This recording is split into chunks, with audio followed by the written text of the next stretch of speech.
I just want to share a short story. I only have a few minutes to do it, but it's Independence Day, and 4 years ago, on Independence Day, I left my husband.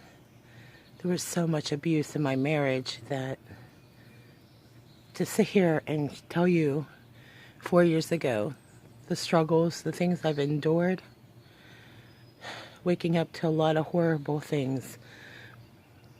When I first lived at the women's shelter in 2010, the only way I could go to sleep at the women's shelter is I would listen to a certain program at night and listen to rebroadcasts or whatever I could to calm myself down.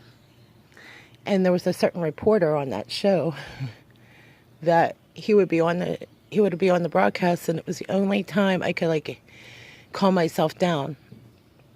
And I think everything kind of came to this threshold last year at this time. Actually, I just was struggling with so much. I was sick, still recovering from surgery right now, but that I would have never expected that person that would calm me down on the radio show or TV show that I would listen to turned out to be my boyfriend. So we've been dating a year, and I'm here celebrating that almost 1 year of dating him. If I were to tell you that I don't have issues, that would be a lie. But to live from shelter to shelter, literally almost in my car, going cross country, and then to find him, I just always tell him that story, like how emotional I get. But I'm so happy. I'm so happy. I prayed every day to get through this, and then I think how grateful I am to be in these surroundings and to be next to him on the 4th of July, the very day that I declared Independence Day.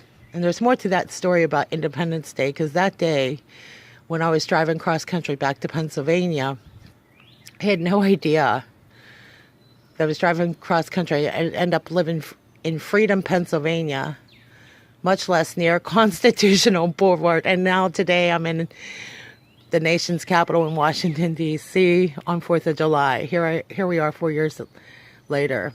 It's nice to not have to look back in the past and look forward. And being here on 4th of July, I can't think of a better way to spend this 4th of July, not looking backward, but looking forward. America has a new opportunity to experience real freedom. And we have a lot of time that we need to heal and recover as a nation. It's nice to take it down a few notches and just get grounded again, centered on the things that America needs to be centered on. It seems to work for all of us. We all need to find our center, maybe more than one time a day, maybe more like 20.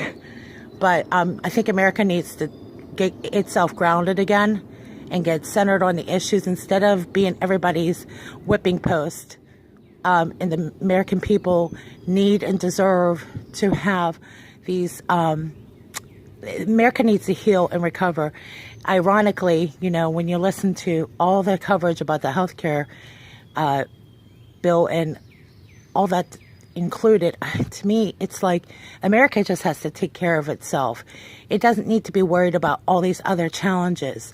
If we can do that without interfering with all these huge obligations we seem to always take on, I mean, it makes no sense. It actually defeats the point of getting real healthcare coverage. And healthcare coverage means taking care of yourself first. And by taking care of ourselves first as a nation, as people, as individuals, things seem to fall into place. But if we don't allow that, then we're right where we are. So I look at it the same way with what's going on in our personal lives.